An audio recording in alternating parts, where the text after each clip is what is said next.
Let's call the November 28, 2018 Hinesburg Planning Commission meeting to order. So first order of business, agenda changes. We want to have agenda changes. I have a couple of items to add under other business.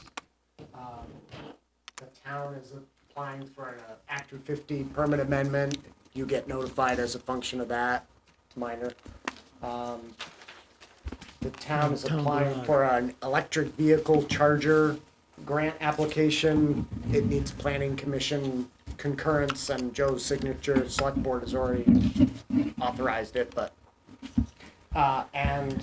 quick mention about the Regional Planning Commission's work plan for next year and the availability of funds that we can apply for through that. But I can talk about all those at the end. Okay.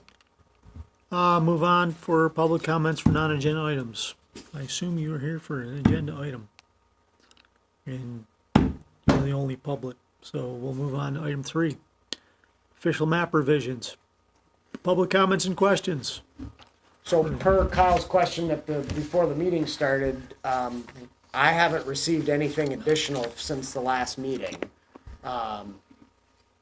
So last meeting, there was desire to talk about some of Rolf's suggestions in relation to public comments 2 meetings ago, and we tabled that for tonight's meeting. But in terms of new public comments, unless Kyle has any, I don't have any to share with you at this time. Okay. I guess I would love to hear what you're saying with Rolf's feedback here, but just maybe a summary, really quick, 30,000 foot based on the last 4 meetings and any input that you got. What do you see as potential changes to what you have in a document that started this? But we can talk about. Does that make sense? Did I say that eloquently enough?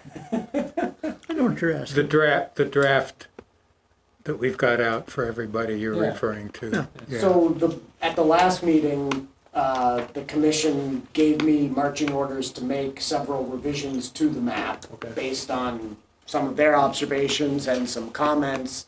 So they're actually discussed in the minutes if you want to grab a copy of the meeting minutes from last time.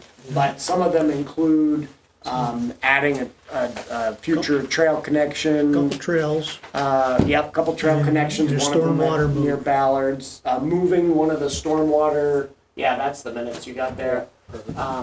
Moving one of the stormwater, future stormwater treatment areas down by Hart Mead and Lyman Park.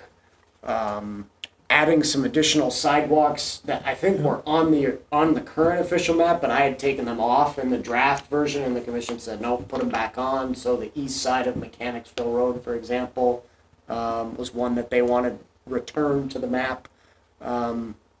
Maybe there was another, but I'm without my notes, I'm not sure. Okay.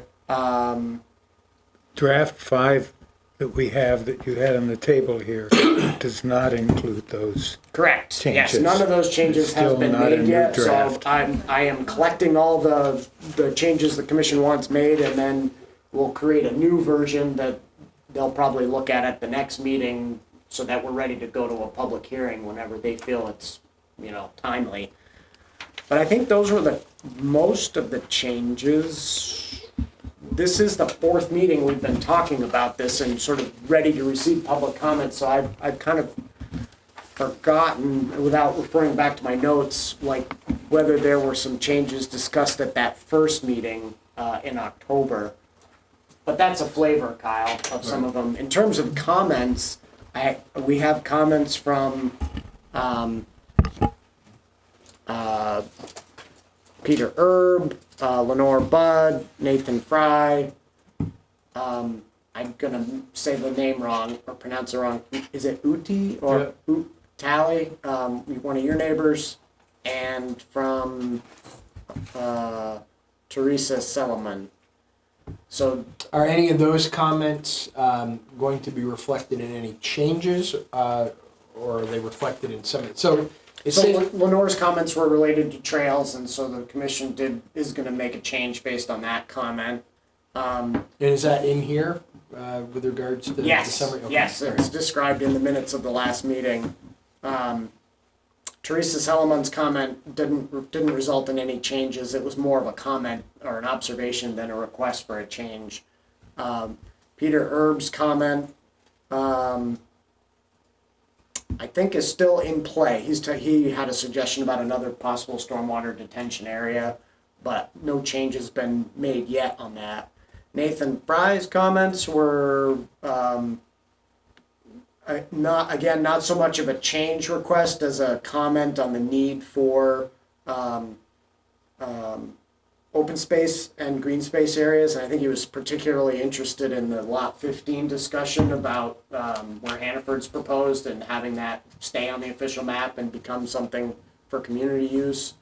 And that has been discussed, and I think, Sounds like we're gonna discuss it more tonight. yeah, Rolf's comments actually spoke to that, so we may talk about that some more tonight. And then you probably saw Uti's comments from earlier, and that's on the docket for tonight to talk about, in part because Rolf has some ideas on that. Okay. So that's that. When Kyle was here last time, there was another, a woman from your neighborhood also at that meeting. I don't know that she said a lot that meeting, but She had a few comments. who was? I wasn't That at was- that meeting. No, I think that's that was the right, one you that's and I right, that's- missed. That's right, we both missed, but I watched that meeting again, and she was next to you, and there were some comments that she made, I think having to do with kind of the west side highway issue, Yeah. that whole connection. That's true, and Steve Giroux was here at that meeting and had comments about Lot 15 and maybe something else as well. So I think that's the, and we did have some And comments. Andrew was here. And she Andrew had- was Andrew here, was here. and we had some comments from John Mead at Hartmead. He didn't come to a meeting, but I met with him and relayed those comments at last meeting. They're in the minutes Okay. there, related to stormwater near their properties. So I think that's the sum total of the comments you received, some of the changes, and then more discussion tonight about Lot 15 and the Farmall Drive connection. And the west side highway too, that's in, Well, and that's in I call it the Rose. Farmall Drive connection because it's not a highway, and it was never designed to be that. But in any case, yes. But when you say Farmall Drive connection, this whole route From Shelburne Falls Road to Falls Charlotte To Road. Charlotte Road, that whole, Yeah, it seems though Piece. that the crux of that conversation revolves around the connection through Farmall Drive. at Farmall Drive, yeah. Presently. That could change down the road when there's more, if there's more construction over there. Sure. So, given that you don't have anything new, do you want to just dive into Rolf's comments? Yeah. You're here, Rolf, so you can speak Expect Rolf to to lead. the email you forwarded some time ago. You have some innovative ideas. Self-explanatory, but- I don't have glasses tonight. Well, none of Excuse the I don't have glasses tonight, so I can't read very well. Oh, none of the viewing public has had the benefit of reading your ideas, so maybe you could summarize them and Okay. and that way everybody knows what you're talking about. Well, I mean, nothing really radical.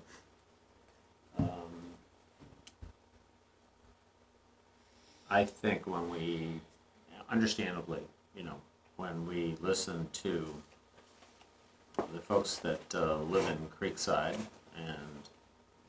and talk about this roadway through their neighborhood, especially roadways as we know them, you can understandably be sympathetic to their apprehension about it. So, and I just come back from one of those, I know it's different, European treks, The Where- open your mind and well, it treks. does. I mean, it does. We just sort of are in our groove, and I alternate sometimes between going to visit my parents when they were alive, and those phenomenon, which we tend to not sort of bring on ourselves insofar as the scale of our communities. We think that a lot of those things that happen in larger urban areas, or I make that assumption sometimes, just don't come to us. You know, there are different problems when they come to us. But, you know, I grew up outside of Toronto, and they kept building this highway, the 401, which runs between Montreal and Detroit. And when it gets to Toronto, it bypasses the city, like many bypasses we've heard of, in North America in particular. And at first that road was just a 2-lane road, and now in places it's a 20-lane road. It's still full. Not just sometimes, almost all the time. And so when I see us talking about similar devices, albeit on a much smaller scale, and maybe they aren't entirely similar, certainly, I sort of say, whoops, you know, is this what we want to be doing? And so it's partly sort of that neighborhood. And yes, probably some of these ideas even preceded that neighborhood, Creekside. And but nonetheless, we're where we are, you know.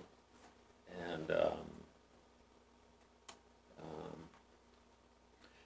so then I also watch just the whole process of continuing to prioritize movement by automobile vehicles. And we go along with that too, tacitly. And so how do we become proactive agents for, at least in part, altering that trend? It's not a trend, it's here. So that's really what I was talking about. Maybe we ought to think a little bit about, at least within our village, not facilitating the movement of cars. Maybe these traffic jams that we have on 116 are exactly the medicine that we need to more proactively consider the alternatives. And so when we start talking about, quote, the West Side Highway, which is in essence definable as a bypass, maybe we rethink how that transit route works, and we might consider prioritizing other forms of movement through there that cater to local users, cater to public transportation, carry, you know, other methods of movement like bicycles and so forth. So that's a big squirrel. So that's kind of what I was talking about. It was more just raising the issue. And then at the same time, I was listening to this book on tape, you know, which is always dangerous too. And you can see, you know, when they start talking about large urban areas and they talk about bypasses and West Side highways and, you know, they're being thrown in the can in most places. And I realize there's a difference, but distinguishing that difference sometimes. Because they're also always talking about the interconnected nature of neighborhoods, you know, that there are multiple. I mean, it's always interesting, like Joe was talking about how we sort of move about at one of our meetings a little while ago. And, okay, if it's clogged here, what do you do? And I sort of, you know, Burlington's been a quagmire this summer. And it's basically a gridded network of streets. And so there are options. You know, you can go down Pine Street and then meander gradually over to Route 7 and then come our way here. But there are lots of ways to do that. And people start to do it. They start to, you know, migrate out to other streets, especially now that city markets moved into the south end.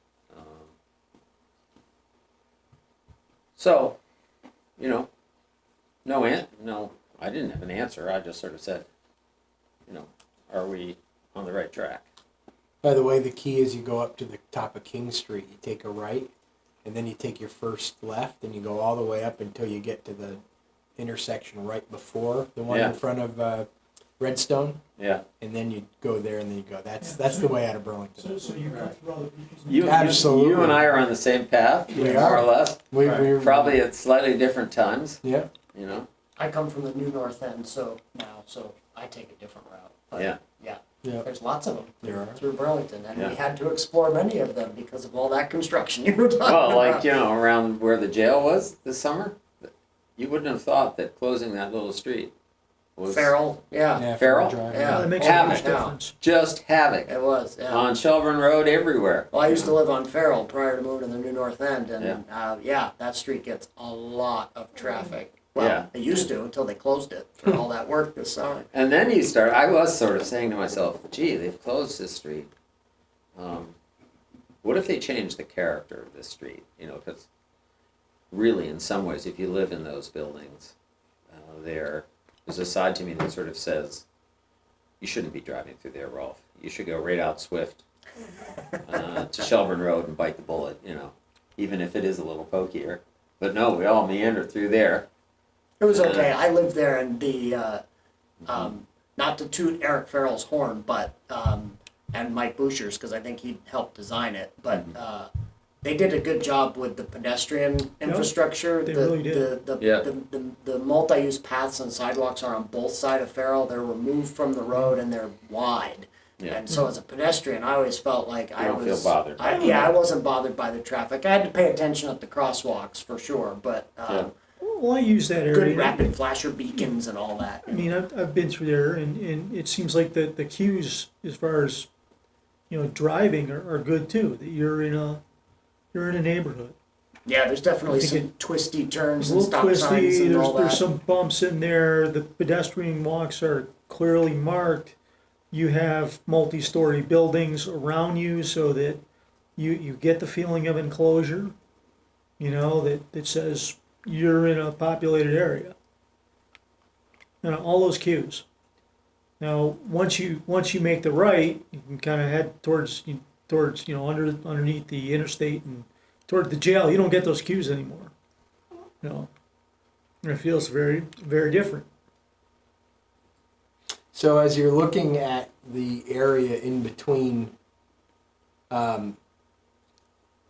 the Shelburne Hinesburg Road and the Charlotte Hinesburg Road, I mean, as we look for connectivity, some way, shape, or form through that, I think that at the end of the day, that's what everybody's looking for. What we don't want is we just don't want the easiest path of least resistance to turn this into another bypass. And so I know, Joe, you had mentioned it in many of these meetings.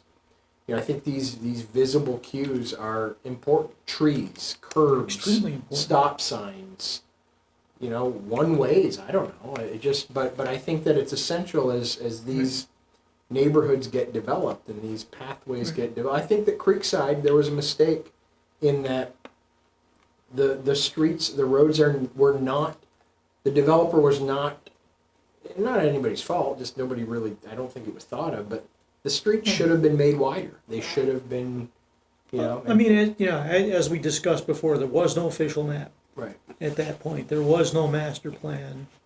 Everything was, you know, looked at on its own without thinking about the larger implications. In fact, at that point we didn't have Village Northwest. I'm pretty sure. How wide are the So- streets in there? And are they uniform? Yeah, they're 24 feet wide 24. throughout. So they're designed for local neighborhood traffic. Yeah. They're not designed for No. formal on-street parking, but because the neighborhood is essentially a dead-end neighborhood, plenty of people park on the street and you can get away with it because there's just not a lot of traffic. But we talked about, we just had an association meeting a couple weeks ago, and we talked about the fact that of our own internal policing on the parking, because the streets are so narrow that if you have someone parking on one side of the street and somebody parking on the other side of the street, you have in essence blocked that road. You can't get through You that. can't get through. Well, I don't know that that's 100% true. Right? If they're next, that, yeah. I mean, Most it's cars like are 6 opposite feet wide. each other. It's a If 24 you go foot fast wide enough road. and crank the wheels so Are you're you on sure? two wheels. Yeah. You're 100% sure. Curb to curb. It makes you nervous. Well, I say that mostly because I went to visit my son in Vancouver, and granted, urban, different, all that, but they have streets that are two-way streets with parking on both sides. Yep. That are, you can get through them, but two cars can't. So like when another car is coming at you, somebody has to pull over Yeah. to let the other car I mean, through. that's the norm. And they that's don't plow, so when there's snow, it's like, you just sort of deal with it. It's very, very weird. But in any case, your neighborhood streets were not designed for sort of recognized formal on-street parking. They would be 32 feet wide if there was meant to be on-street parking on one side, formalized. 24 is a decent width, but not for, designated on-street parking. It just works, most of the time because there isn't that much traffic. And in the wintertime, you guys all have suitable driveways to get off the road and let the plows come through and not be parked on the road. Yeah. There's certainly a lot of traffic where you first enter on Farmall Drive. Yeah, and that's much wider. That's not 24. It is wider? Oh, Okay. yeah, because when you first pull in, there's Then a the turn, cutouts. there's a Yeah. turn lane, and there's formal on-street parking where the road was widened Yes, on the right. north side. So it's a much wider road profile. But once you make that turn Correct. into the neighborhood, it shrinks down to that, and you've got those couple of off-street parking perpendicular spaces, adjacent to the town green space there, but that's really it. I could just confirm what Rolf has been talking about in terms of if you build a road, it will attract traffic and it won't really relieve traffic in any of the other roads. Initially it will, but not over time. And that's been my experience. I've worked in planning for years, and that kind of mantra has been around all that time. If you build a road, that's going to get traffic, but it's not going to reduce the traffic anywhere else effectively. So I think we should keep that in mind. The other thing is, networks are real important, but not straight shots through neighborhoods. It seems like we have the potential for that, maybe even already what we're showing. It's not a straight shot. You have to make several turns.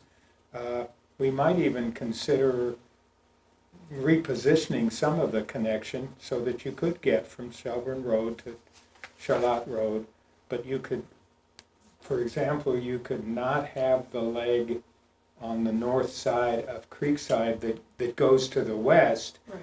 only the one going to the east, which comes to the intersection of the wider part of Farmall. I don't know the situation physically enough to successfully suggest that maybe off of the end of Farmall as it comes south along the school, the lot 1 and behind the fire station, can there be a connection continued from there? I like the jogging, but it does send people along the road that's labeled Farmall Drive. And then there's some more jogging. So I think all of that jigging and jogging through there is helpful in terms of road speed, and then some of these other things we've talked about in terms of signage, in terms of areas across the road that are traffic slowers, just bumps in the road. Ralph described a system that has a pylon that comes up out of the road and actually stops people from entering unless you have the key to the pylon to reduce it and send it back down into the road. I don't see Hinesburg doing that. I was thinking But the jigging and jogging, I think, it can potentially be helpful to not make that a straight-through shot, and then some additional things like landscaping and stop signs and maybe narrowing down. That's another thing. If you take that road around past the prison in town, if you come underneath the expressway and then past the prison, there are, in the neighborhood north of that, there are narrow spots in addition to being lumps in the road. I think all of that is the kind of thing that can help us just take control of traffic through that neighborhood. I like the network and I like the jigs and jogs. Maybe we stop calling it the West Side Highway. We definitely should stop calling it that. It's not been that, Right, it hasn't you know, been that for a while. for 15 years. But Right. but did everybody understand what John was suggesting? Because I think it's an interesting tactical sort of way to make this make traffic calmer. I don't think it affects how the official map would be drawn up. But one thing you said, John, I'm going to point up at the screen here with the laser pointer. This is the cheese plant.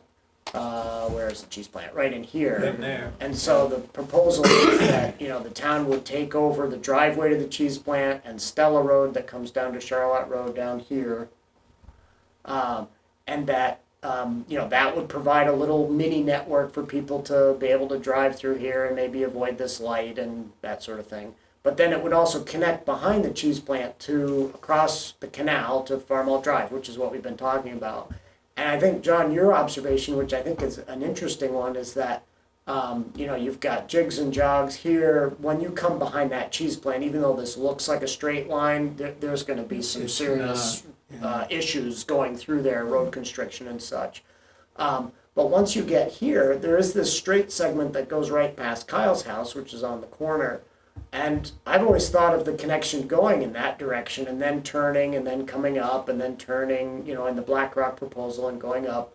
But I think what you were saying is perhaps it could come to here and then traffic be forced to go in this direction and then that way and then over and then up and then Drop the leg that, yeah, not get rid of, but work on a Maybe traffic it's- one way Maybe it's or one way out of the protocol that neighborhood. doesn't allow traffic to drive through here when it's northbound or vice versa and route it this way, which is kind of an interesting idea and thought of, but it speaks to that ability to address the concerns of some of the neighbors like Kyle Are you with, moving? with one ways and But realistically, stops. you're just moving it to another part of the neighborhood. True. Well, sure. I mean, if there's going to, I mean, I think the big question is there going to be road connectivity for vehicles, you know, through here, through this section and into the neighborhood or not?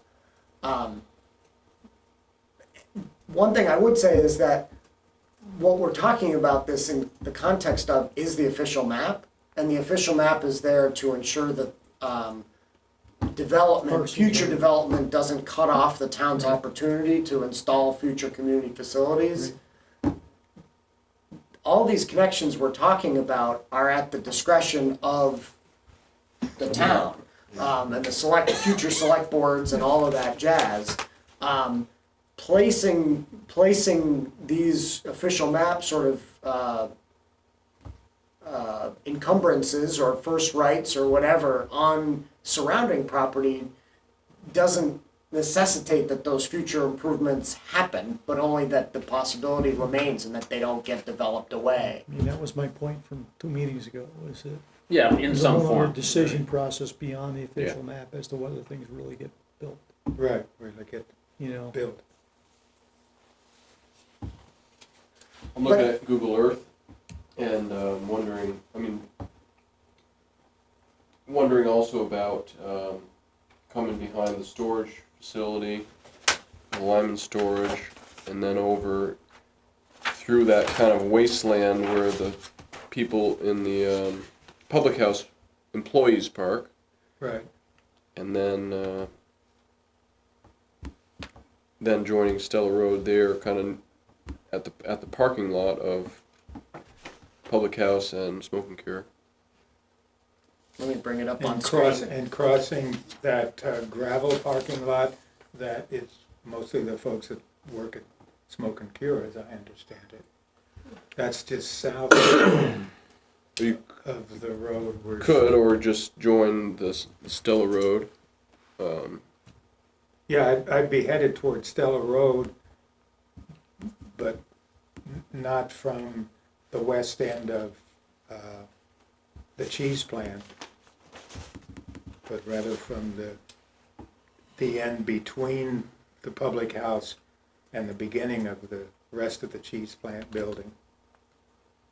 As a way through I don't know. that route that James just described, it's somewhat benign.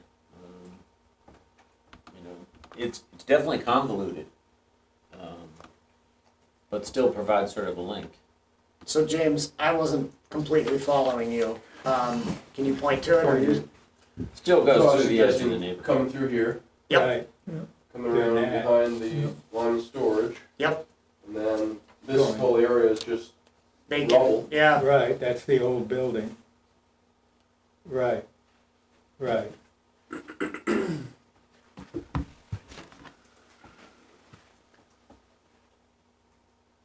I mean, in many ways, I would think that for, if the storage unit is a commercial property, a road through there was gonna be a huge asset. And it may also be an asset for any retail business that might wanna go be redeveloped. On the cheese plant property, yeah. So, right now, those roads that go to the storage facility are not private roads, or not public roads. They're not public, no. That's just a way for people who use the facility to go in there.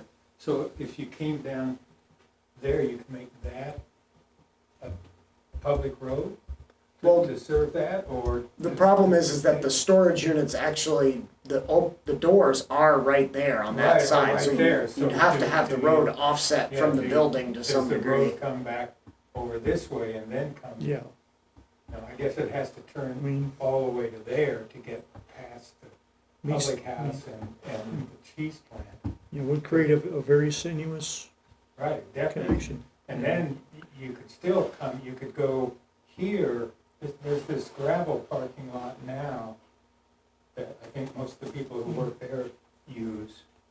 Right by the gazebo? Yeah, Yeah. Instead of coming all the way over here, you could, which makes it more circuitous, but maybe you could come right through there. I mean, you got the same bend, whether you take the pavement Yeah, that's there either- now, or whether you right, take the or parking whatever. lot. Either way. it's an interesting idea, James. I think that this portion of it, right in here, would be really problematic. Yeah, Getting across the canal there, the canal is a little bit more of a chasm in that location than over here. And there, although you're right, this is just a pad, where there used to be a warehouse that burned. but the rest of that Getting, to the south getting is through there solid building. would be tough. Yeah, this is That's all all occupied buildings. and used, Yeah. and this is parking for the public house, mostly employees, I think. Right.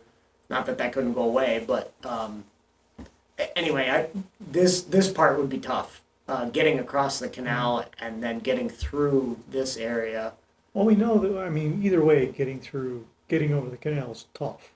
Well, but it's Right. easier. It's easier. It's easier further here. west. Yeah, It's away from existing sort of more busy uses like the public house and all the parking that happens there. yeah. And there is an existing right of way that the town owns from here to here. So we wouldn't have to negotiate with John Lyman. Landowners up there. We already have the right to put something in here. We would be negotiating with the cheese plant folks. And frankly, the cheese plant owners are not enthusiastic about this idea either. They don't think that a connection through here is a good idea, but not unlike the Creekside development, that idea was in place before they bought the cheese plant property, so they bought it with eyes wide open that was the town's intention. Doesn't mean they like it, but that's an interesting idea, James, that if you wanted to do something like that, that is relevant to the official map and would want us to change it, move those future roads. Now, the land between the duplexes and the canal, I assume that's fairly wet. Yeah, what's that like in there? Probably terrible wet. Yeah, I don't know. It's Like certainly the Creekside was before it got built. the fill that was placed for this whole development ends, back in here somewhere in the backyards of those duplex units. So this area is Pretty definitely low. lower. Right. I don't know that it's wetland per se. Just wet. Is that part of Creekside? Is that owned by the neighborhood association there? Not- Like you not- do to the west? No, not Not to the south? It's No. actually owned by a separate, smaller association of these 4 buildings. These all the way 8 to the units. creek. That is. Yeah, It is. Okay. yeah. So this is a larger lot that contains these 8 dwellings. 4 Which are duplexes. part of Creekside. Yeah, it's a mini Yeah, but they- association within the larger It It is a association. small. Yeah, there's 2 associations within the big association. On our map, it just shows up as one lot. Yeah, it just shows one line. Yeah.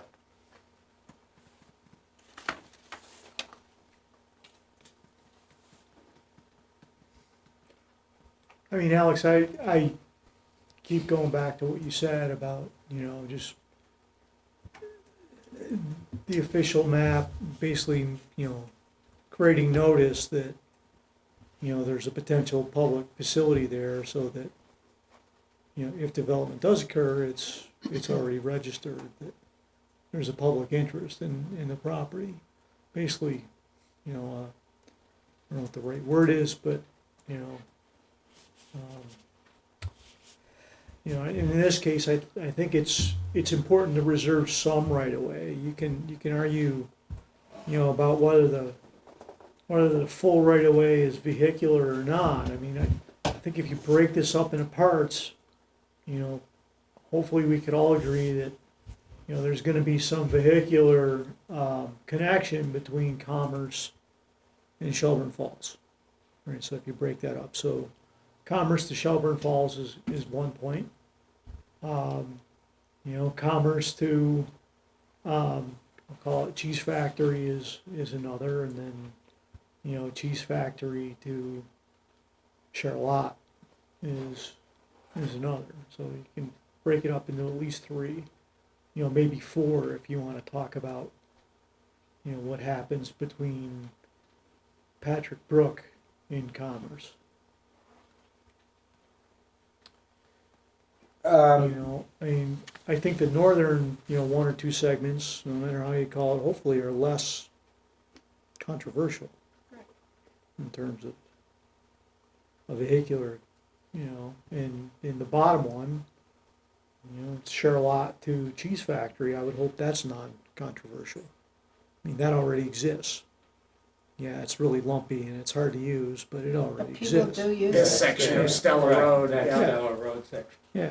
I think that the place where this concept, as it's reflected on the official map, has some importance is the cheese plant property. Right. By having that area identified on the official map, the cheese plant, as it is developed further in the future, has to accommodate, what could be a connection, whether it's a road. Well, it's shown here as a road and a sidewalk, so it would have to accommodate area for both of that. It's unlikely that we're gonna see new development here on the Creekside, in the Creekside neighborhood. That's a built-out neighborhood, and that area is adjacent to the stormwater treatment area, and so this little segment that's shown on the official map is probably not so significant. Well, and like I said, the town already owns an easement there, so it's not a big deal. But this section where the cheese plant is, they don't have any plans to develop it tomorrow, but at some point, those old sewer lagoons at the west end of the site, which are right in here, they got permission to fill them, they're gonna be filled, and there could be additional buildings or parking lots placed back there, and it's at that point where having this on the official map gives us the ability to say, wait, leave a slot there for a future something. I mean, maybe, maybe we handle this, a couple ways. I mean, maybe overall for new road connections, instead of just saying this is a road connection or a road and a sidewalk connection, we say that any road connections we put down shall be, are expected to be designed to be pedestrian friendly with cues for, slowing traffic. It's number one. And number two, if you want to break things up and you want to put in the official map some, leeway for the section between, Commerce and Cheese Factory, that this could be, basically reserving the full right of way for a road and a sidewalk, but that it could be a pedestrian only, or it could be a one way, or, if you want to list out different possibilities to be considered so that this conversation doesn't get lost in the future. But I think, going back to Alex, the important thing is here is, using the official map to mark that the town has an interest in connectivity from Charlotte Road to Shelburne Falls Road. Yeah, it's how you build in that quality quotation that you, and how does that not get lost? We could have some Well, aggressive representatives who replace us, who are hell-bent on other directions. Now, mind you, that neighborhood, frankly, we've only got Kyle here tonight, but that neighborhood is always gonna be vocal, and rightly so, about what, quote, Right. moves through that somewhat restricted part of the community, And that's So why, maybe you just entrust whether- it to that, whether it's the official map or somewhere else, if it's in writing and it's signed off on by the select board, it's hard for, it gets harder for people to misinterpret what's being put forward, and it gets harder to change it on the fly. So I think the best way to do that, or the easiest way, sorry, is if you want to even keep this. I mean, I think part of this conversation, part of your suggestion, Ralph, is whether or not that gray blob that shows a future road gets dropped, and the red line, which is a pedestrian connection, stays. That's a policy sort of question. But if the road, option for a future road were to stay, I think the easiest way to address that is to do it the same way you're doing with these golden community facility blobs that have letters. And then there's now a document that explains what we meant when we said E. Right. What facilities we envision to be there. Well, we could put another letter right in here, or a note with an arrow pointing to it, or maybe to this whole corridor. Yeah, I think. With an explanation of what it means and what it's not supposed to be, so that gets codified if the official map gets approved, and then, yes, if future planning commissions forget what was supposed to be, or future select boards, there's a document that has Yeah. that in it. Yeah, I do, while Creekside serves as the present example, I think this is important along the whole corridor. Right, Yeah. I do too. anywhere in the village area, I think, for any development, Mechanicsville Road neighborhood, too, what gets Yeah. developed there. I mean, Exactly. the intent to make this a highway was never there, Wasn't in the planning thought. commission's mind when the original map was put together, or now. It was discussed way back when Fred Hollenbeek was on the board, and he sort of Yeah. chaired the West Side Road Committee that did the original feasibility study. There was discussion about, should it be a bypass, should it be a local road, and my memory, and I think Joe's is on the same page as me, is that everyone agreed it's not going to be a bypass. It's not supposed to be for large volumes of traffic or high speeds. It's supposed to be a local road, slow speeds, not conducive to CBU students finding an alternative way to get to the high school in the morning faster, that sort of thing. We also have, as you pointed out, statements about all of the intersections that we've circled. We've expanded on those in words. We've expanded on A, B, C, D, E, all of those facilities. Why not do the same thing within the roadway zone, the gray zone, and say Add what some we notation for intend each. for that part of the development? So there's landscaping that goes along with the road. There's maybe lighting that goes along with the road. There's definitely things to slow traffic down that goes along with that gray area, wherever that is. Not just in Creekside, but everywhere. But it's particularly important, as Kyle's hammering on, in this location because of the nature of through traffic. Right. Absolutely.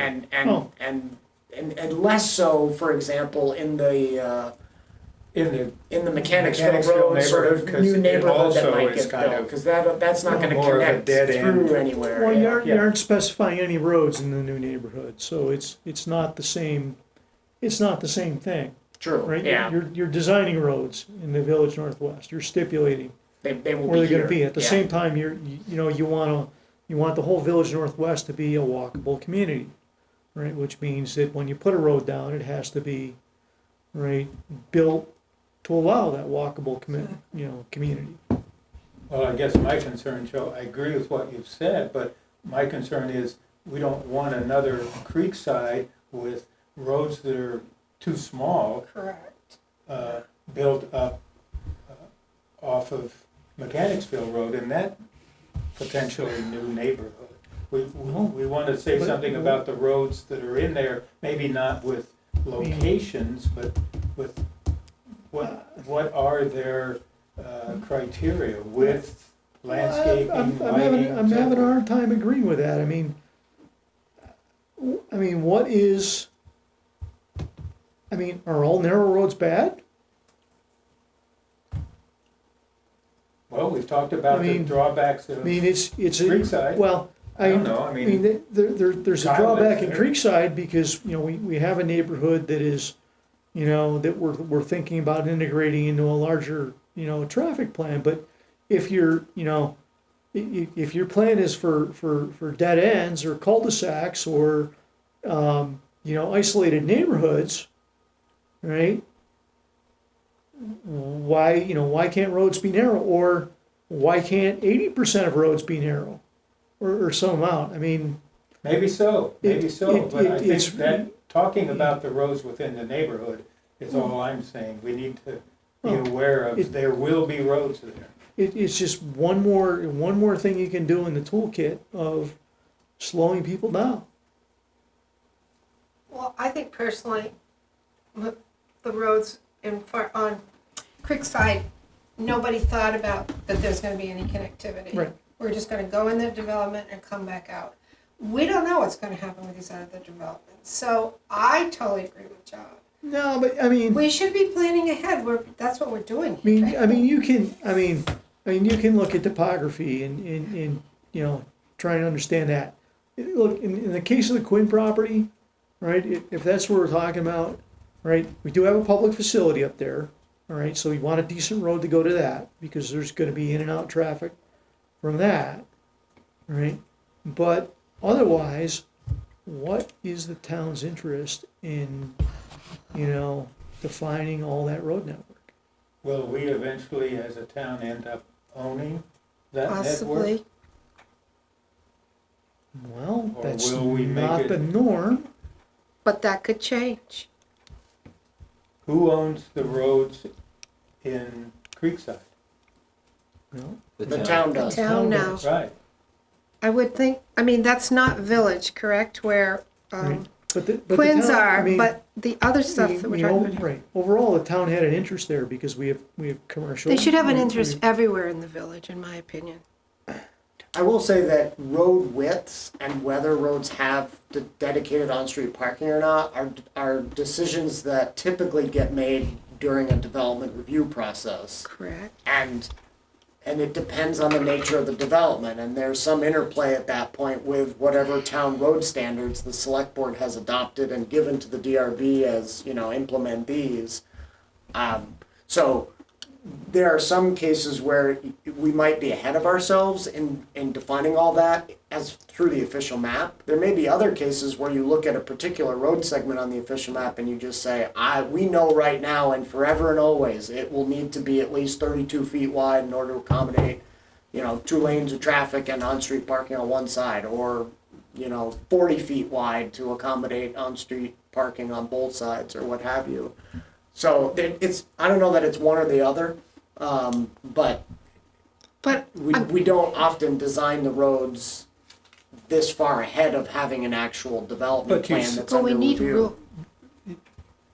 You say the select board sets the standards for road designs, widths in particular. Typically, and then the DRB defaults to that, although the DRB has the authority to, make them something other than that. I don't see why Right. the planning commission defining those kind of parameters in the official map is a bad way to do it. Why shouldn't the planning commission, with an overall view of the village, take on that responsibility and do it instead of the select board, essentially? I agree, John. Yeah, I you mean- can. The Totally official map agree. is not the way to do it. If This map shows Perhaps, locations for future perhaps. community facilities. Right, this is not a community road, This is not a facilities. road standards document, No. but the select board is in the process, or will be if staff ever gets off of our heinies, updating our road standards, and it might be very relevant in that process to say, well, we want to have some very specific road designs or standards for certain neighborhoods, certain areas. yeah, for this stretch of road, future road here, or this stretch here, or this one, or this one. And you say we can be that specific in the road design criteria. Yeah, I don't know that And this. where does that live? In the zoning regulations? No, it's a select board. I'm trying to remember what it is. In fact, I guess it's an ordinance that the select board adopts. It may just be a policy that they adopt, but it's a document that they are working to adopt that has been hung up for a couple of years now. What seems If you to wanted me to say that's something intimately that the connected road with should be wide planning. enough to allow parking on one side and 2 lanes of traffic, all right, I can understand that. And a sidewalk. But, Did you say sidewalk? huh? Sidewalk, did you also say sidewalk? I was talking about a road, not a sidewalk. Okay, but, Right. and I'm going Sidewalk is, I just think that we're talking about a village district here and looking to the future. And I think that roads are very Let me say, I important. mean- So we don't have another if problem. If it's a village type, Like not, Rick said. if it's a village type, development, I'm assuming a sidewalk, but, the sidewalk and the road width are 2 different It's things. okay, to I me. might be jumping ahead there. Well, But, how does it, I didn't, I'm sorry. no, go right ahead. It seems logical to me that within the village district, the area we've been talking about, maybe not associated with the official map, and maybe this is in place and I'm just ignorant, that there is a hierarchy of road and pedestrian movement through that village, insofar as just, hey, a major thoroughfare has these kinds of dimensional requirements and accessory requirements in the way of parking alongside the street. Right. There's a real road profile that's defined for the Right. major arteries. There's probably a secondary Correct. profile of some kind.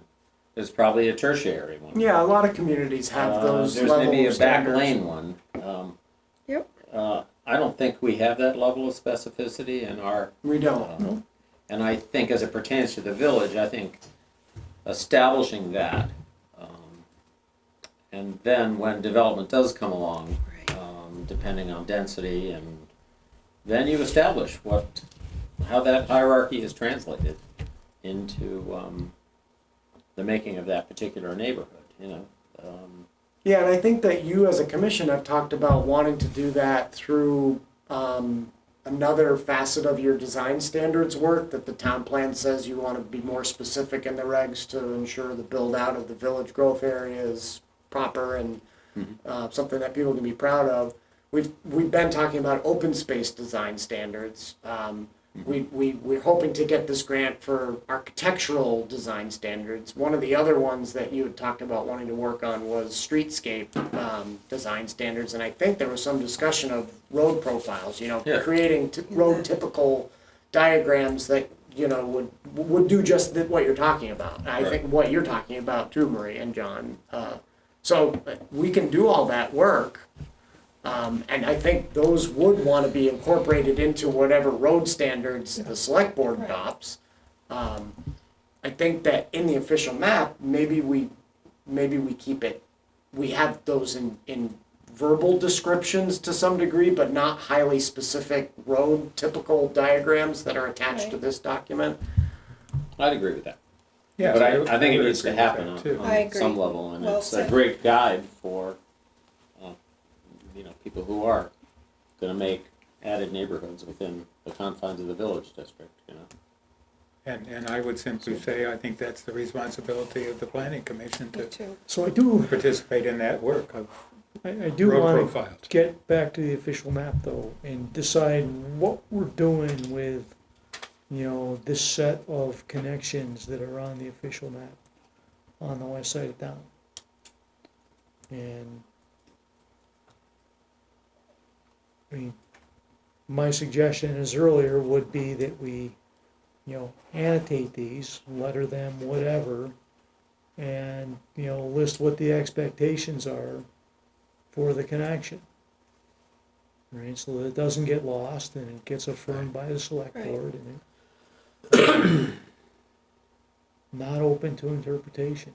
Right. So we do a numbered scheme saying this area, this area, this area has these qualities.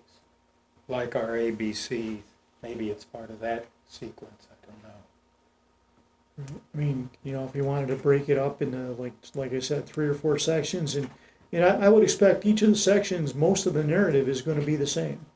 Right? You want something pedestrian friendly, you want something that's sinuous, you want something that has, traffic calming features, et cetera, and then, what I would suggest is that for the section between, for most of those, I think you wanna say, this is intended for pedestrians and vehicles, and then for the section from, Commerce to, really, Farmall to, to the cheese plant, you wanna give yourself a little more leeway there and say that this may be vehicular and pedestrian, or it may be pedestrian only. And there also, we haven't talked about it, but there's also that east-west You know, road and sidewalk that goes from 116 right to the recreation area. And we don't want, I would not want that to be such a straight shot that every high school kid playing soccer could make it down there as fast as possible on that road. It's a straight shot right now on our official map. Let's make sure that that is a slow traffic road and a pedestrian-friendly road. I do think that it's important, in the area from Farmall to Cheese Factory, that we preserve the right-of-way large enough to accommodate a road, whether that becomes a larger linear park or, a road and a sidewalk or whatever is Right. for the future, but preserve the space.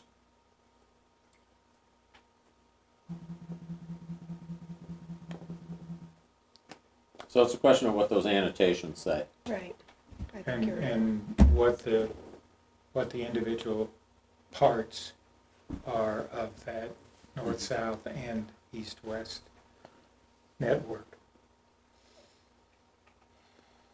The northern section, the middle section, the southern section, and the east-west section. I don't know how we define that, break that down into individual zones, because we think there's differences between those in terms of the annotations that we're gonna give. Well, I'm happy to take a crack at it if that's the consensus of the commission, to leave the draft map the way it is, but annotate it to be clearer about what the functions and Of different stretches. of different stretches of Yeah. roads are. Mhm. Well, Kyle, you've been on a lot of these meetings and have been driving, the concern from your neighborhood about this through function and how it could negatively impact quality of life there. What, do you think this idea of being more of leaving the ability to have that connection happen in the future, but being more specific about the nature of those roads is a a good idea, or are you here to advocate for get it off the map, don't show the connection at all? No, I think that, personally, I would love to not see it, but I think realistically, I mean, it's always been part of the vision of the town. I mean, it's where we're at. I mean, I think the greater good is that, it is something that, that I'm certainly not willing to say, no, we're gonna do everything we can to fight that connectivity. I just think that, I do feel if you make it incredibly easy in a straight shot, and you make it wide, and you make it something that is incredibly easy to do, it will become a bypass, and it will become a high-speed bypass with rolling stops through a lot of residential houses with a lot of kids. I mean, this is the plan for up here is one that involves a lot of homes. So if we are going to have the connectivity, what I'm advocating is that we do it in a way that, somebody's really got to think, okay, if I go this way, am I really saving any time? And if we do that, then, I think we're happy. But to say, we want to shut it down, the town needs something, so we're not just a one road town. I get that, but I also I've had debates in these meetings. I do feel like if you make it a shot that's parallel with it, Sure. I would do it. I mean, you called me to town. I'd do it in Burlington. I think it's human nature to do it, and so I think that a perfect example is when when the city of Burlington temporarily when they altered the road in front of Edmonds School at the top of King Street. Well, what that created was this so difficult way to bypass it by vehicle that I ended up avoiding. You changed. I changed my route, and so what I would love is if we're going to do this, I would love there to be purpose behind it. I'd love there to be, if I'm going to be on this road, the purpose is based on something that's here and not, I want to beat all those cars that are stuck on 160. Yeah, stuck on 160. So that's Totally understandable. yeah. Well, does somebody else want to take a crack at the sanitation, or do you want me to do it and just, you can look at it at the next meeting? You think you can get it done that quick? Sounds like a lot of Might work as to well me. try it. I don't think it's that don't? complicated. I agree with Joe that a lot of these roads are gonna want the same kind of. Yeah, there'll be similarities. The same kind of treatment in Yeah. terms of traffic calming and, that sort of thing. I'm agreed if you want to do that. I think it all sounds good. Okay. We do have on this road, however it gets configured, we've got 2 water courses to cross Yep. with some kind of structure. Maybe it's a very large culvert. It depends on what the flows are and how we plan ahead for changes in that, stormwater issues, so forth. But there's 2 of them. We have some sense of what the one will be crossing Patrick Brook, because Brett All the Grabowski studies. had that modeled as a part of his earlier applications, and it's a box culvert. At least what was modeled was a box culvert, a large box culvert. I think it was 7 feet in width, or diameter, maybe a bit more. Doesn't sound very large. I would assume that the crossing of the canal would be of a similar vein, but probably smaller. There's less water in the canal than there is in Patrick Brook. And there is data about the watershed that comes down from the hills down through both those courses. Yep. To draw on further if we feel that we need more data before we finalize a design for the quote bridge. 7-foot diameter culvert, I would assume, so that the rest of the load could handle vehicles. I mean, to Joe's point, 7 feet isn't a huge, but you're gonna beef up the top so that it 7 can. feet is the width of the opening Right, that the and so water the passes rest- through. right. Yeah. So the rest is gonna be beefed up. Yeah, Rebar and concrete. The and- actual width of the box culvert would be a different dimension, and the length of it would be a different Yeah. dimension, but that's like the opening size, from my recollection anyways, from when that modeling was done. But that's fine, I can work on, making the changes, both the changes that you instructed me to make last time as a new draft, and, these annotations for your next meeting. Just out of curiosity, do you know how big the box culvert is crossing 116 at Patrick Brook? Now, on It's smaller than it should be, but it's not far off. I'd have to look, Joe. I can't remember if it's currently 7 and wants to be 8, or if it wants to be 10. That's been modeled as well. Okay, so stupid me. How, why is the down drainage, right, size smaller than the? No, it would probably be of a similar size. I think what was modeled was a box culvert of the same size as what's under 116 today. But what actually gets installed might be larger, with the understanding that the 116 culvert is somewhat undersized. That's why we get backup on the east side of 116 during a flood event, and why the water backs up along 116 south, almost down to Commerce Street in that drainage swale, is because that culvert's undersized. So, all right. Shouldn't have brought that up. So Curious. do you need to have us say how many segments you're annotating? It wouldn't hurt. I'm looking at it kind of the way Joe described. It seems like you've got, if you look up on the screen, you've got a segment that's a little off the screen. I can Yeah. put it on. You've got a segment that goes from Shelburne Falls Road to here. You've got a segment that, like you were saying, John, goes from 116 There is out to the fields.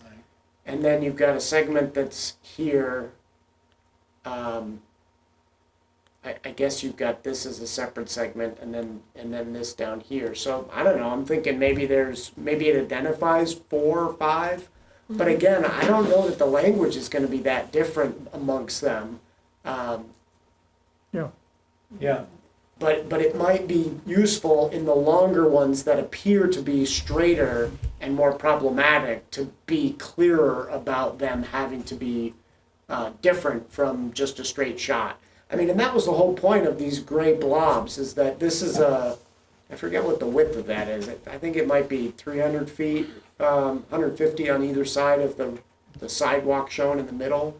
The idea was the road is supposed to be able to bend and weave and do those sorts of things. why doesn't that gray area go all the way to Shelburne Falls Road? Because the road from here exists, and we own it. It's But- already there. It's But- already there, so we don't I need to know, have a but- future road there. The road is there. For example, the parcel to the west of that road is undeveloped. To the east of it is where the medical Correct. facility Yep, is. right here. So This is there's a still for sale. something that- There's a for sale lot right there. Right, so there's something's gonna happen there in the future. Yep. I guess I'm just thinking, why not require the same kind of amenities, as it Oh. were, Sure. on that link all the way to Shelburne Falls Road? One side of it's built, but the other side isn't. Yeah. So why shouldn't we say there needs to be a separate path, not next to the road, but away from the road for pedestrians? There needs to be landscaping in that area, just like in the core of the Bissonnet land. I mean, the path of the road is fixed, but the traffic calming, elements That and hasn't- pedestrian elements can go, can be specified and go in. I'd almost think that gray zone gets pushed all the way to, Just extend it to Shelburne Falls Shelburne Falls Road, Road. even though there's currently a even road though on there. one side there's a road there, and then on one side there's a building and so forth. Well, it's the same reason why this segment here Has nothing. is not shown as a future road because it's an existing Because road. it's an existing road. So if, I'm happy to make whatever changes you guys wanna do in terms of modifying these grade blobs and then annotating them. But I think if we're gonna expand it out to Shelburne Road, Shelburne Falls Road here, probably wanna We expand wanna it say through something here as about well. there Also, I just don't wanna scare people, who live on Kyle's Road into thinking that, you know, the town has plans to create something other than what's there.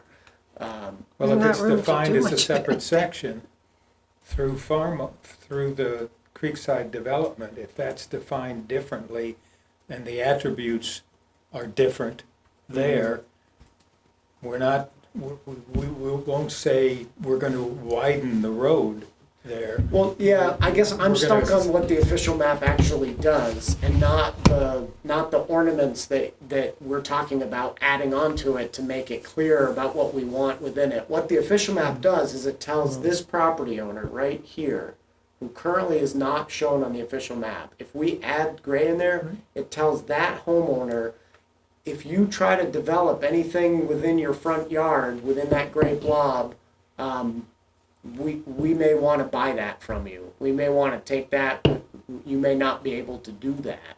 I don't want to tell that property owner that because I don't think that's the intent. I think the No, intent is we yeah. might want to modify the Yeah. tree plantings or add in a speed bump or something like that. Right.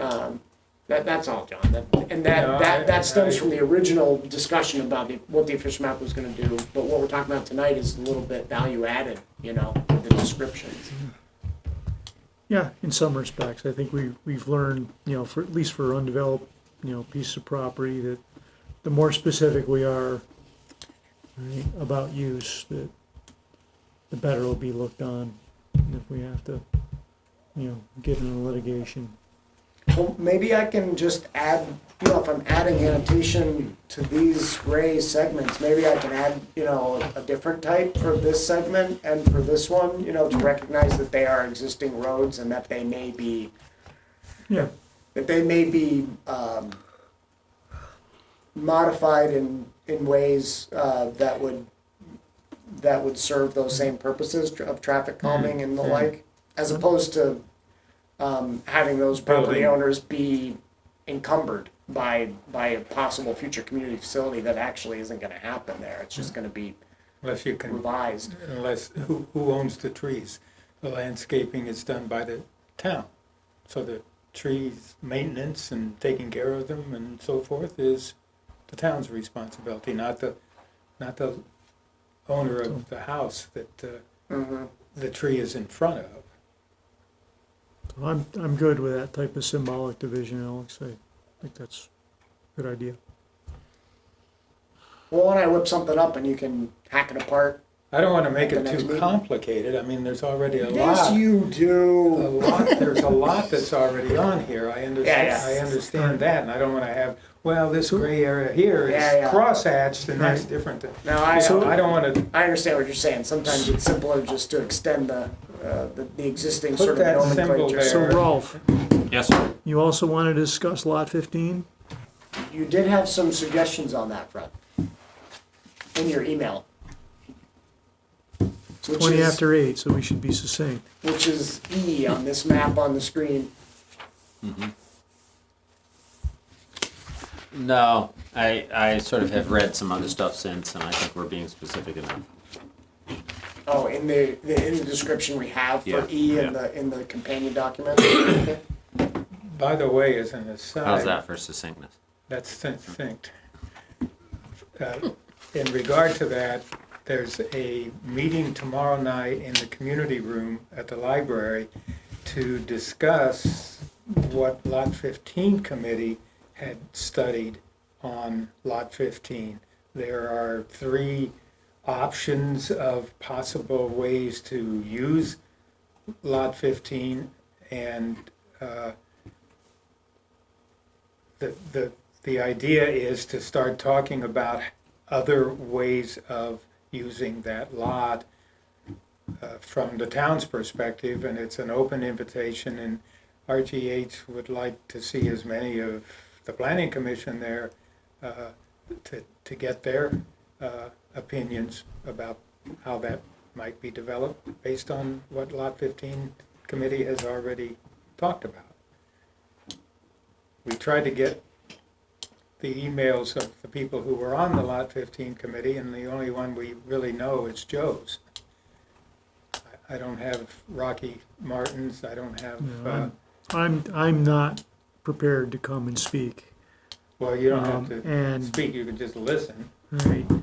And I would kind of like to remain a neutral party between Responsible Growth, Hinesburg, and Hannaford. They're sponsoring. I represent the town. I don't want to get co-opted in representing, anything other than the town.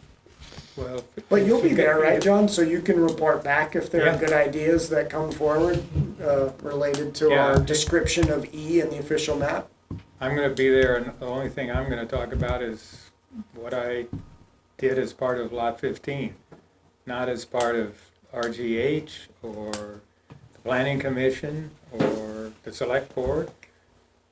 Just try to inform people as to what we were thinking when we were studying Lot 15 in terms of potential.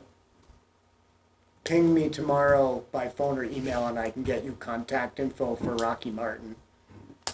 Maybe others, I mean, but I could certainly track down Rocky, his phone, but we were Yeah. just trying to send an email to everybody who had been on that committee to come and you talk about what the Lot 15 committee does, each individual does, rather than just me. But anyway, that's gonna happen tomorrow night, What time? 7 at the planning, at the community room. In the library. And it's, the announcement about this meeting has been on Front Porch Forum, says when and where and what it's gonna be about. Oh, but there's also gonna be a drawing for a $1,000 cash prize. And the $1,000 is gonna be there to be awarded. But you gotta buy a ticket. $25 ticket, Right. 200 tickets maximum, $1,000 cash. There's an incentive. Okay, so I will make those changes and annotations and endeavor to have them for you for your December 12th meeting. Can I just ask one question before we close this up? So where we're designating future community facilities, on the map, B, C, E, D, G. Does that also mean municipal facilities? Is Yep. that included in that? Yeah. Yes, Yeah. 'Cause community I think- means municipal, it could be anything Anything. from a sidewalk to a road to a park Park. to a Because- municipal building to, yeah. And I just say that because I think that eventually this building is not as useful as it used to be, and that we really eventually should be planning more room for staff, and we're gonna need it somewhere in the village. And we don't seem to talk about that. Anyway, that's my 2 cents. Since I'm no longer a staff member, I can say that. You can say that without sounding self-serving. Correct, thank you. I agree, we need to plan on We do. more space for the town We do. administration. Yep, and lot 15 wouldn't be bad, but that's just my personal view, not representing the town. And that was one of the ideas that was included in the Lot 15 study. Oh, good. Okay. Village open space design standards. Yeah, this is continued from the last meeting. I think we ran out of steam to some extent at the last meeting, but there was also, we got through a good part of the document, the changes based on the town council. Thanks, Kyle. Thanks all. Thanks, See you, Kyle. Kyle. Happy holidays, thank you. We got through a good part of the comments, or the changes that are based on recommendations from town council and also from the peer review planners that I worked with. I think we got hung up towards the end of the document. We were talking about the opt-out provision, and there was some concern about, at least it's reflected in Kate's minutes, about how often that might be utilized and whether projects would just buy their way out and not actually provide these open spaces that That's the whole point of having this section. And I think towards the end, that's what we were talking about, and I think I had said something to the effect of, well, you know, the opt-out provision says that if you're 10 acres or larger, you still have to provide at least 50% of the minimum, and you can buy your way out of the other 50%. So we're assured of getting at least some amount, and I had said, well, maybe we could change that from 10 acres down to something smaller, so even a smaller lot would be required to do some minimal amount.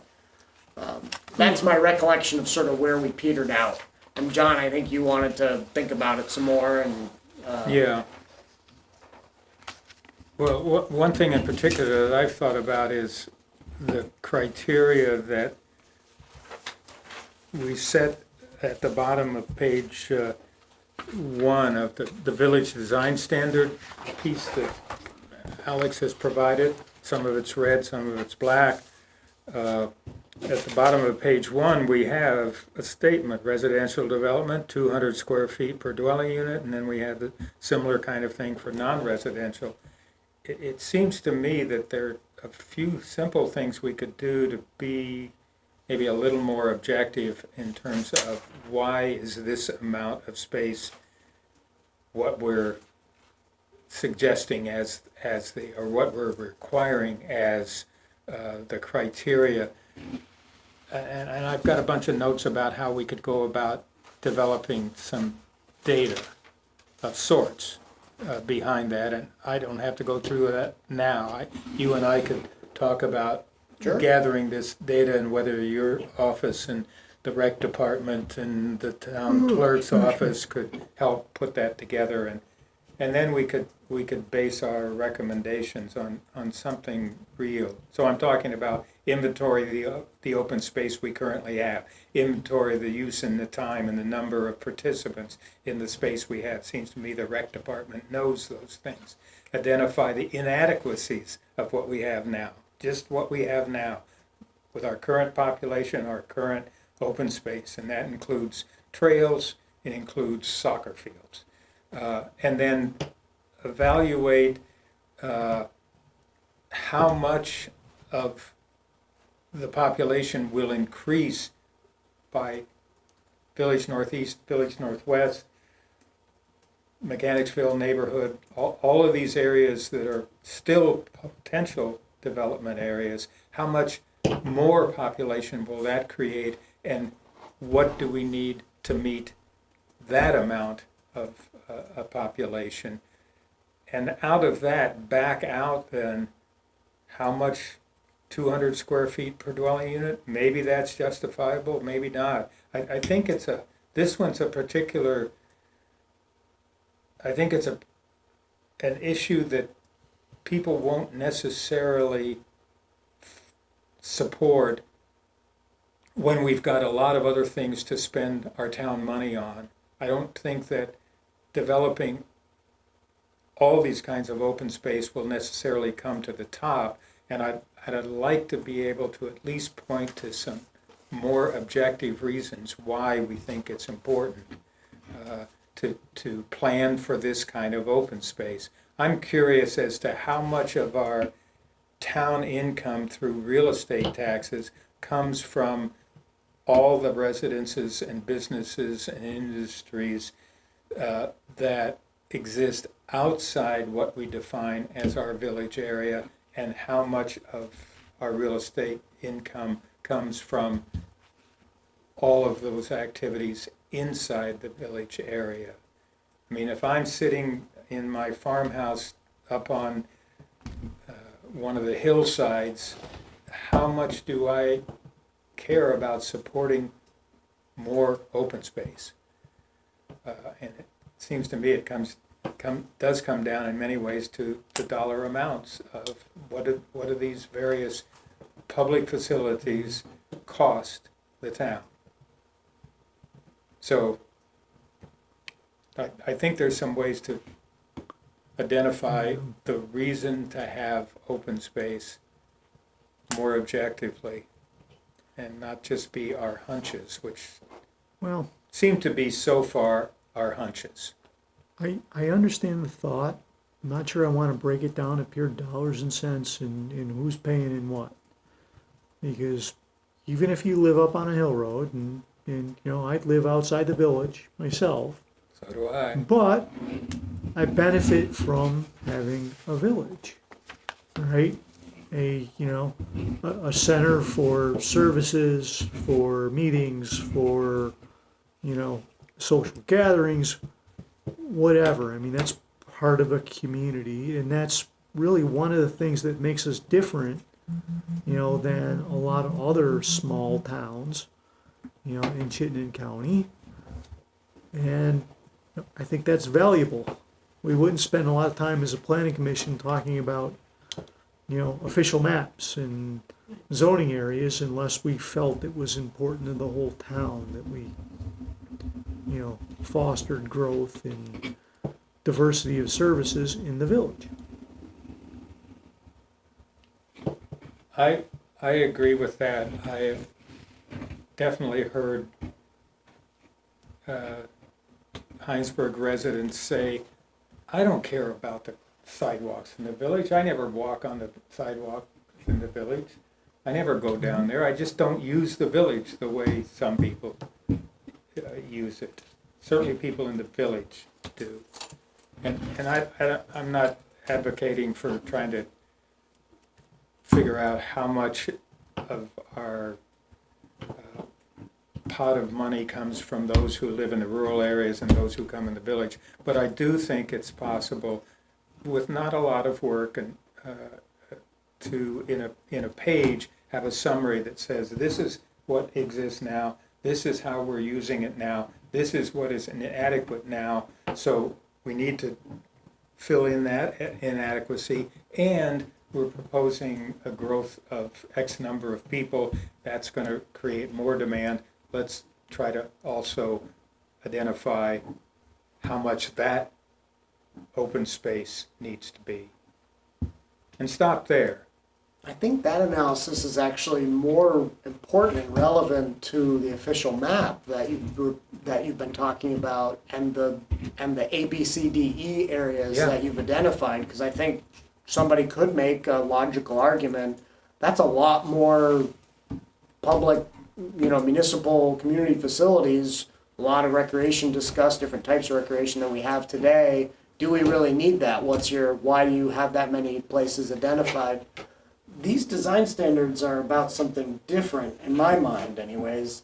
These are about ensuring that when a development happens, it's not just all buildings, roads, and parking lots. That the development is required to design into its essence and its, core, public open spaces where people can gather and make that, more of a lively and interactive sort of development. And I don't know that any analysis of how much public open space we already have today would change the desire to have new development incorporate more.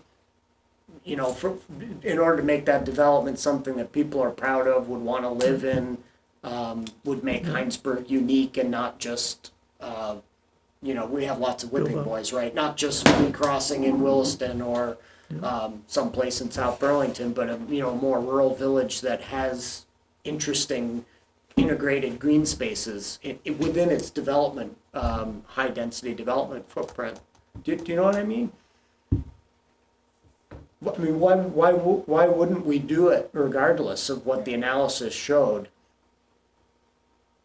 Because we might be, as a result, identifying much more open space, much more recreational opportunities than anyone is using now or we imagine in the future. And unless it's an objective to make this, the open space capital of Hinesburg and be a absolutely model town in that regard. With respect to these design standards, if you look at Village Northwest, we've encouraged a high density development in that area. Lots of new folks coming in, right? I think it's in the town's interest to provide spaces for those folks in the greater community at large. If we have, commercial establishments mixed in, which is part of the plan, right? To make that, an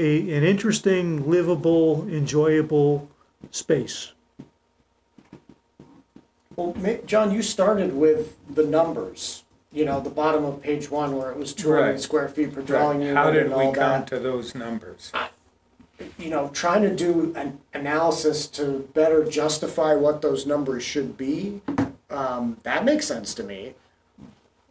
But the point I was trying to make is creating a justification for why you would want to have a developer design with open spaces as a part of their project. I thought we had already gotten past that argument. No, I think that argument is totally legitimate. It's just, what are the numbers that are appropriate, that's fair to the developer, and is not more or less than what we want to have in our town. And so, doing an inventory of what we've got, how much we use it, where we're short on space. There's always been a lot of talk about there's not enough fields, or we can't use the space at the school, or we can't use the space at the high school, and so forth. Let's focus just on that, identify what do we have, how much do we use, and how much do we not have facilities that we could use. Rec department, I'm sure, has a position about we could use more of blank. I'm just saying, measure what we have, look at what we might need for an increased population, maybe even look at some other locations, some other industry standards, so to speak, of what recommended amounts of open space are. That might be a little harder to come by, particularly something that matches little Hinesburg town. And then, once we have that information in front of us, at least that's objective, so to speak. Right, so you're thinking that perhaps with that data, we might say, Then well, we it's might not say, 200 no, square it's- feet per dwelling unit, it's 20.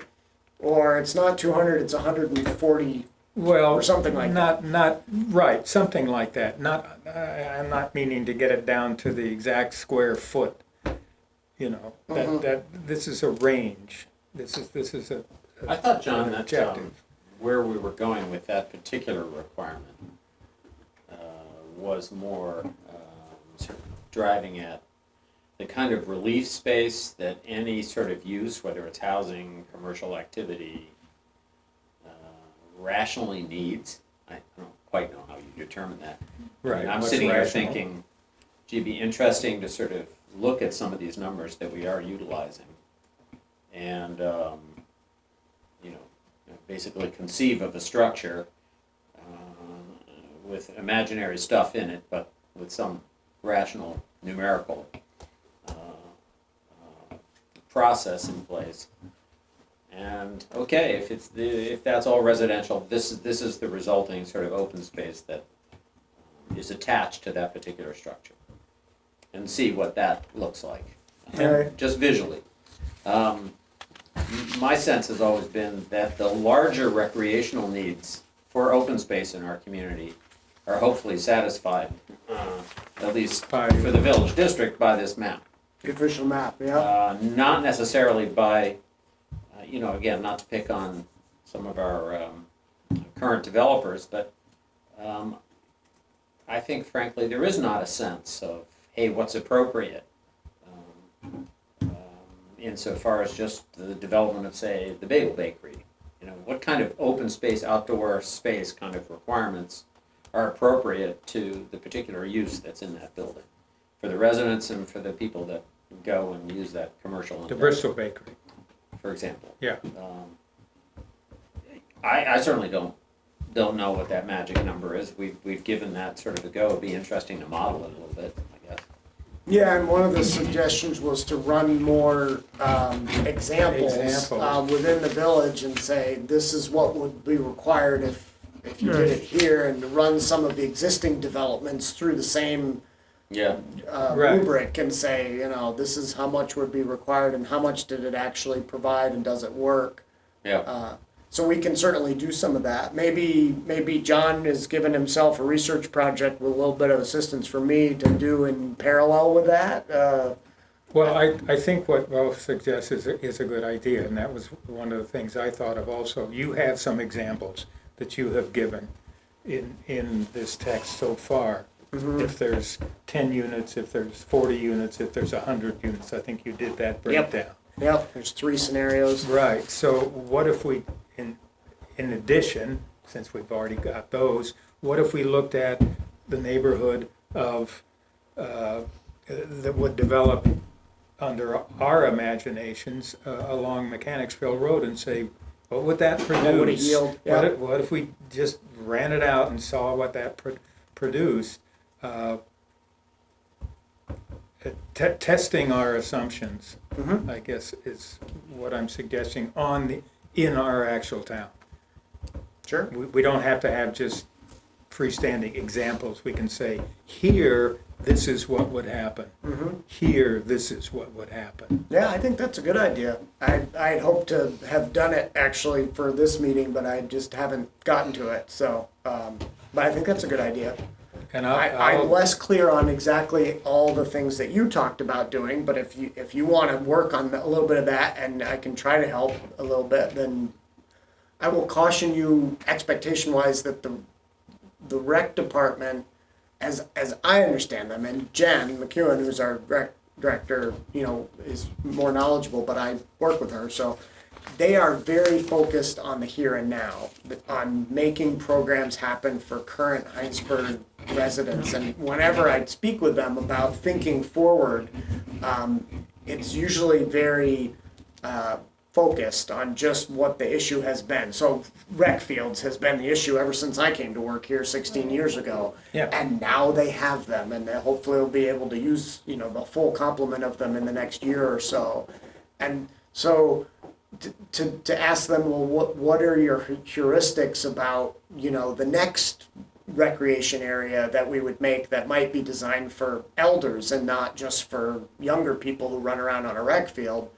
I don't know that they think about that much. And that may be, I'm not sure that that's appropriate. I think they might be asked to think about those kinds of things, particularly now that they have their rec fields. Perhaps. That they've been working It's so hard to I'm saying it get. because it's a lot of work for them to just offer the programs that we have today. And I know Jen spends most of her time Right, just making doing sure that. that the day-to-day running of the current day programs happens.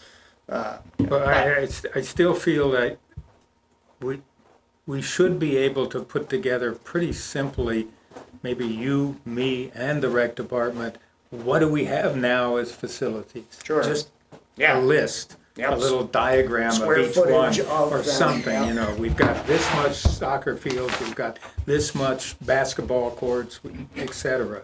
And then from that, the rec department must have some sense as to how much use all of that gets. We run a program in this field every day of the week. We run a program over here, Yeah. twice a week in the mornings for little, they've got some Just data. set your expectations at a middle level and go talk to them and find out. Yeah. Well, maybe so, but that might point out an area that we want to improve Sure. on, rather than just dealing with stuff that's right in front of our face. And then in terms of the population, you and I can, you've already got numbers. This will result in this Yeah, number we of can- families up here we and can model here, and so that. we can model all of that stuff. Yep. And then putting those two together, come out with, looks like you're gonna end up short on this kind of facility in the future.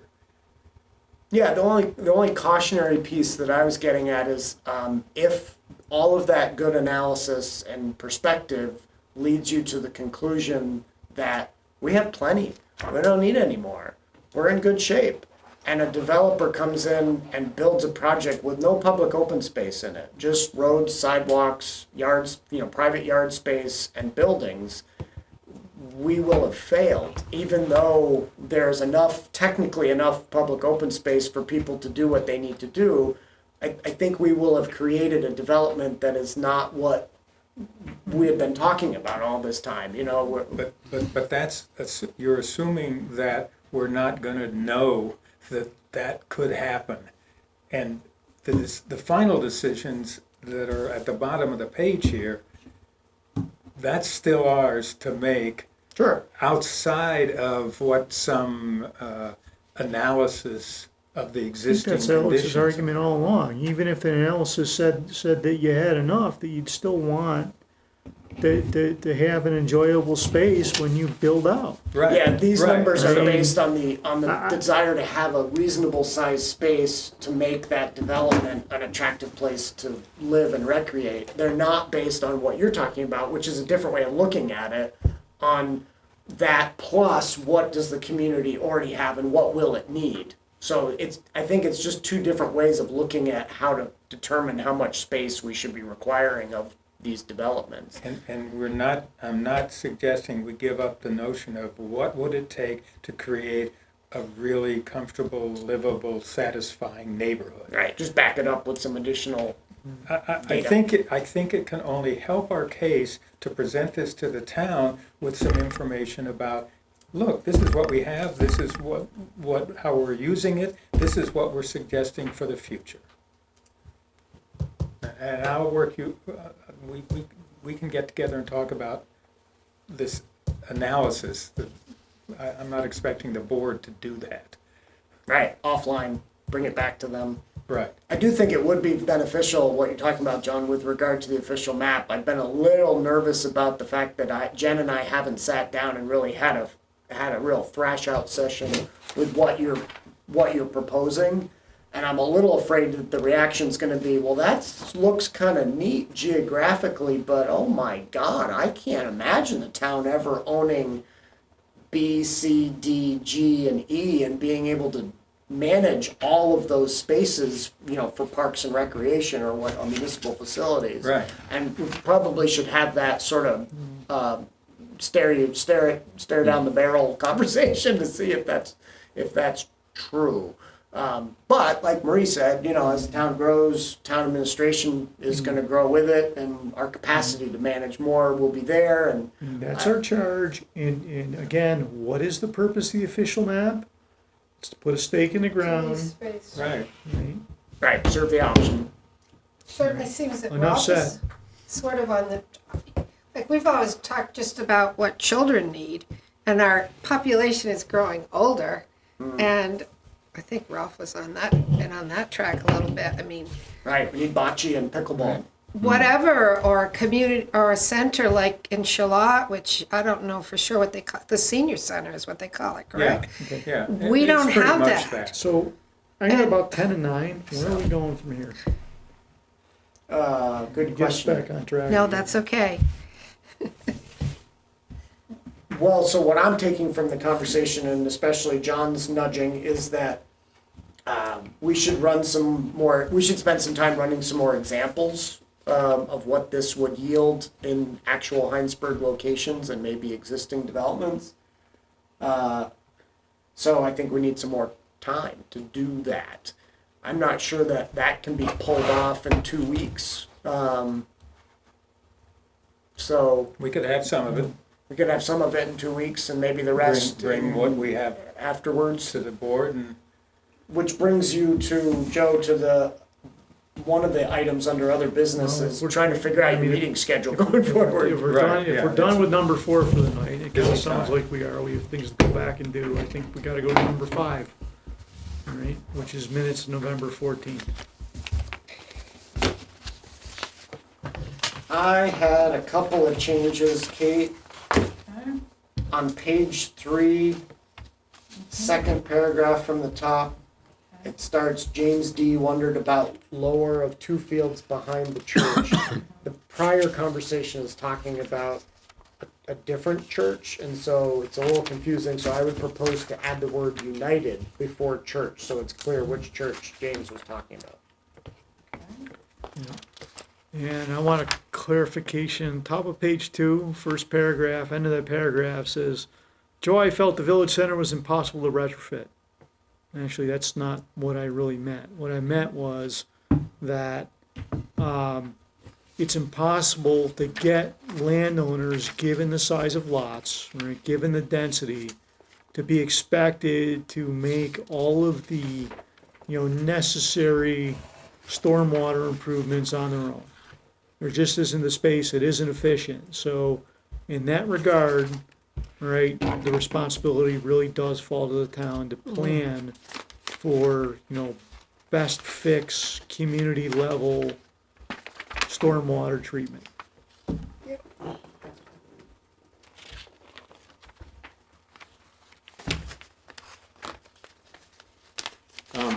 There was just one thing, I wasn't at the meeting, and at one point I thought it had me saying something, Wow, which I am clairvoyant. you're pretty powerful. Well, that's the good thing about minute reviewing. If you just focus on when your name is used, everyone can make I sure. thought it's that's what I accurate. said, yeah, here on page 3. Okay. I'm not meaning to embarrass anybody. It's about the 5th paragraph down. It says, Joe I felt they should not be removed. Rolf K. and Marie G. agreed. Yeah, you sure did. I would probably likely have agreed. Somebody agreed. Joe said it, I mean, Yeah. And just to juxtapose and prove that Rolf wasn't present, in the middle of page 4, right above village area public open space design standards, the last line says, Joy wants a table discussion about east-west highway until Rolf is present. I don't know what the east-west highway is. Yeah, I was gonna suggest, Yeah. highway? I was gonna West. suggest you change that to strike east-west no wonder he wanted highway to wait for me. and put in the future road connecting through Farmall Drive, Good one. which has been called many names, West Side Highway, various other things in the past, but not East-West Highway. That it doesn't go east-west; it goes north-south. Yep. And then my only last change, Kate, was on page 5. 1, 2, 3, 4th paragraph, last sentence. It reads, the planners were also concerned about people buying their way out. Can you just insert the peer review planners? Sure. Because there's a lot of previous comments by people, and what someone reading this might say, wait, was she referring to Joanna Denza and Marie Gardner and John Kadash? Or? So identify the planners, Yeah, right, the peer review ones. right. That's all I had. I noticed, and maybe this is just because my copy of the village area design standards is an older one. I had requested changing nexus to relationship or connection, and it is nexus still here, but maybe this is an old version, draft 7. Yeah, this hasn't been This revised hasn't to been take into Any account of the this. changes Okay, yet. No. all right. All right. Any other changes? We have a motion. Motion to accept the minutes of November 14th, Second. As corrected. as corrected. All right. James seconds. All in favor? Aye. Anyone opposed? All right. Sounds like we have minutes. So quickly, other business. Monkton is revising their town plan. They have to notify surrounding towns. They notified us. They're having a hearing on December 18th. If you're interested, I have a hard copy of the plan here if you're interested. I haven't had the time to read it yet, but it's there if you're interested. Your December meeting schedule. Your next meeting's on the 12th. That's the second Wednesday. Your second meeting in December would be the 26th. So the question is, that's the day after the big holiday. Do you still want to hold that meeting? Do you want to cancel it and move on to January? What's your pleasure? Cancel. Cancel for me. So then the next meeting would be January 9th. Okay. Okay. So And- I guess The the only other first meeting- thing I have, Alex, is I owe the write-up for the town meeting for planning commission for the year by the 14th. Yes, we were just Get talking about started that today. I was gonna send you a reminder with the report you wrote last year. Do you already have that? I'm sure it's in here somewhere. Okay. This is my brain.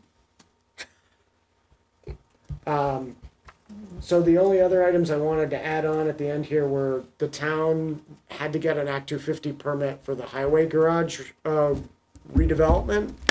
And the town is now pursuing a floodplain restoration project affiliated with that site, sort of down lower. And so we have to amend the Act 250 permit. And so you were notified, the planning commission was notified, as you are on all Act 250 applications, that that's happening. It's a town project, it's a good thing. We're restoring Beecher Hill Brook to its natural sort of floodplain and doing plantings and, but if you're interested in details, talk to me. The Energy Futures Group, the folks that bought and moved into the old police station building, are interested in getting an electric vehicle charger in the police station parking lot that they share with the police station.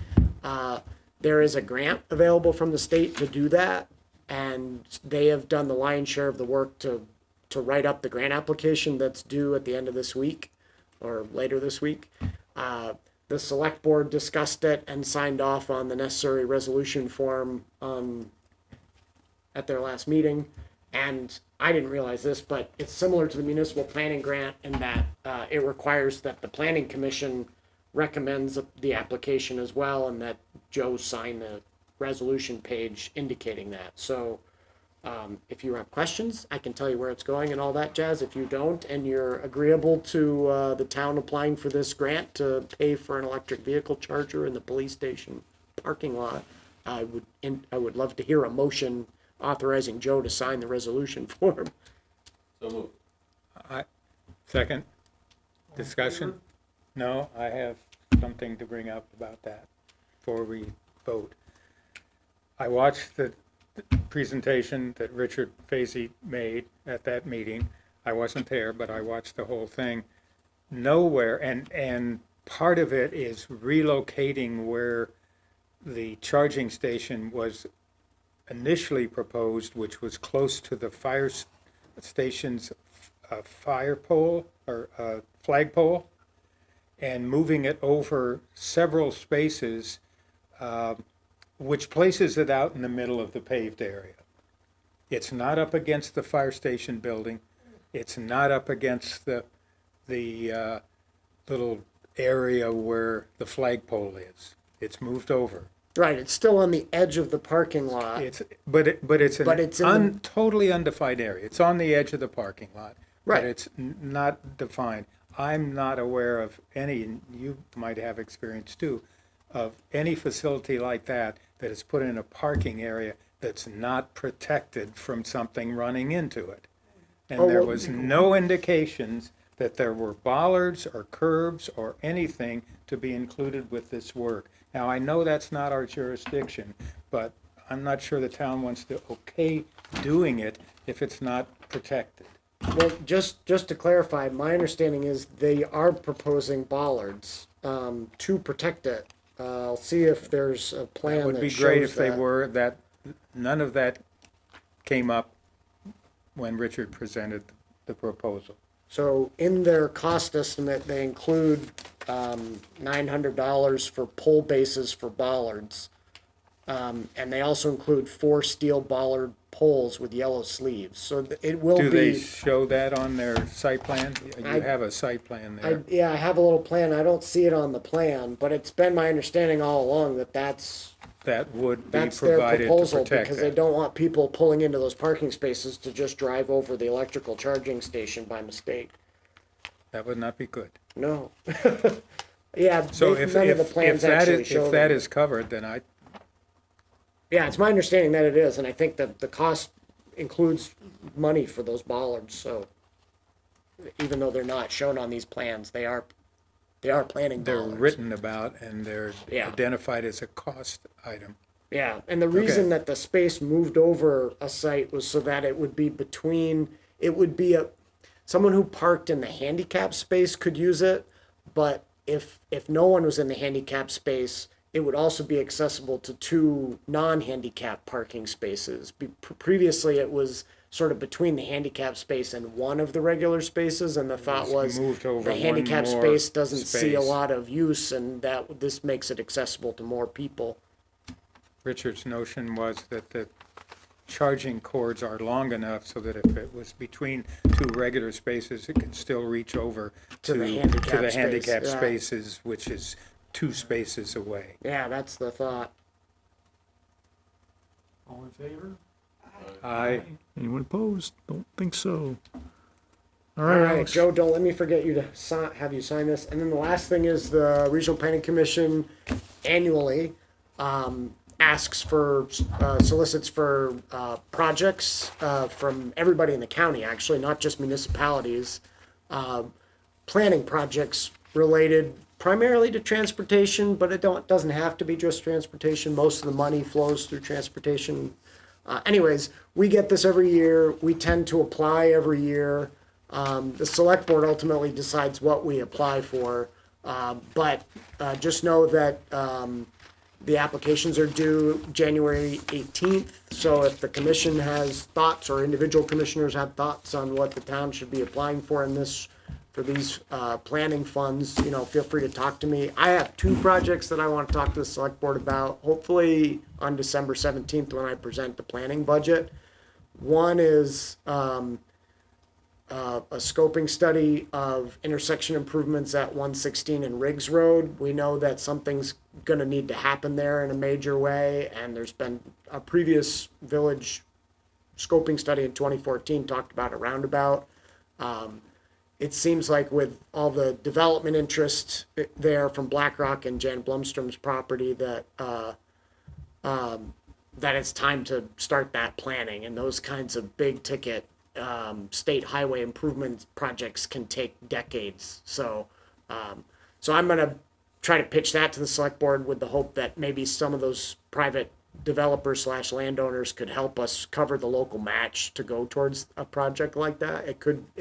I talked to Regional Planning Commission. They thought it would likely be a $60,000 project, of which they would cover 80%. So we'd need to come up with $12,000, which I don't have enough money in the planning budget to cover. But so that's one idea that I'm going to talk to them about. The other is one of the priority sidewalk segments for a new sidewalk is the stretch on the east side of 116 from in front of Automotion and the used car place, so from Commerce Street down to Mechanicsville Road. We did a feasibility study for that segment of sidewalk in 2006.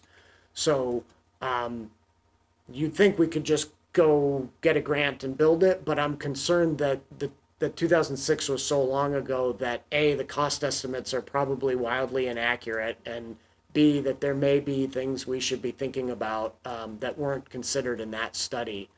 For example, in 2014, when we did the larger 116 scoping study, that consultant said we should be thinking about bioswales in that segment instead of just the straight drainage ditch that's there now, and that we might want to consider reducing the width of 116 and eliminating the right-hand turn lane as you're northbound, trying to turn onto Commerce Street. She called it a lane diet, and introducing a bike lane or something like that. So that's a long-winded way of saying I'm going to suggest to the select board that we also apply for the UPWP funds to have that 2006 study just freshened up and updated, hopefully at low cost, a few $1,000s.